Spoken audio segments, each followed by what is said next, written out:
This is why I still haven't cosplayed Sukuna, and it's actually the same reason as to why I haven't cosplayed Akaza and Ogun. Can you guess why? In 3, 2, 1, body paint. Honestly, I don't even think I'm dexterous enough to legitimately make his hand sign. I have lotion on right now, but I legit don't think. But didn't you cosplay Burnt Nanami? And that took me 6 hours of painting, 6 to 7 hours of filming, 90 minutes of trying to get the product off, and it's still not coming off. I think for a lot of cosplayers, not all, but a lot, the end goal is making that cosplay and then showing off that cosplay. I consider myself to be both a content creator and a cosplayer, but content creation will always take priority for me.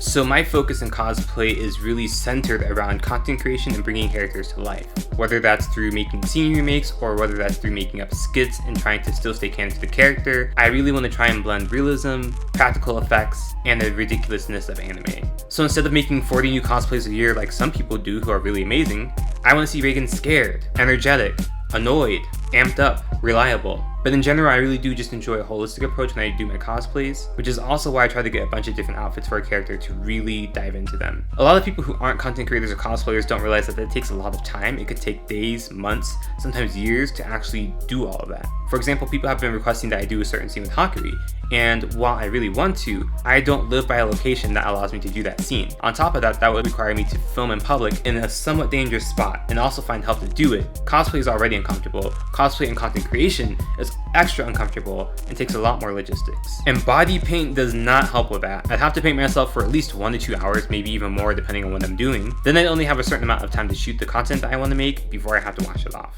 leaving me with only a small percentage of my overall vision for the character. And just the thought of doing all this effort to make a cosplay and not really being able to explore it fully bothers me. I really considered Akaza. I knew that I could do really well with him. I have a decent physique now, I know martial arts, I know how to make his flipping shockwaves. The logistics of having contacts in my eyes that make it really hard to see, having blue paint everywhere, especially on my fingertips, being barefoot, travel, it was a lot. And I also knew that if I ever figured out a wig situation, I could totally do a great job with Ogun.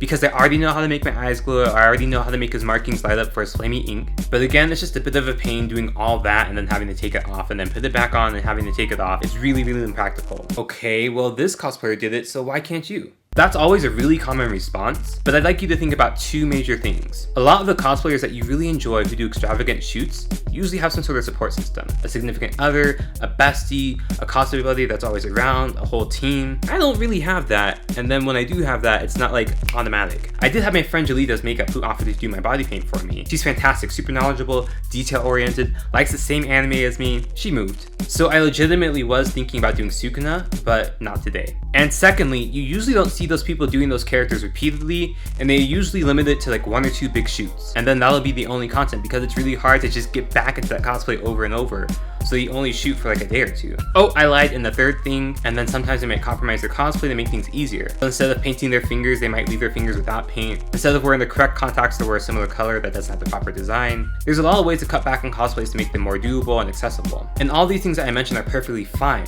They just don't always align with the vision that I have. I'm not always willing to compromise. However, as I'm growing as a cosplayer and an artist and a content creator and a person and a friend, I'm definitely enjoying the ephemeral part of cosplay a bit more. Just doing things and letting go. Putting out what I can and being happy with it. And that's why I did Nanami, that's why I did Dimple, that's why I did Security Guard Dimple. So it's possible that I might do these cosplays one day. But remember, how you choose to cosplay, how you choose to create content, that's yours. Nobody can take that from you.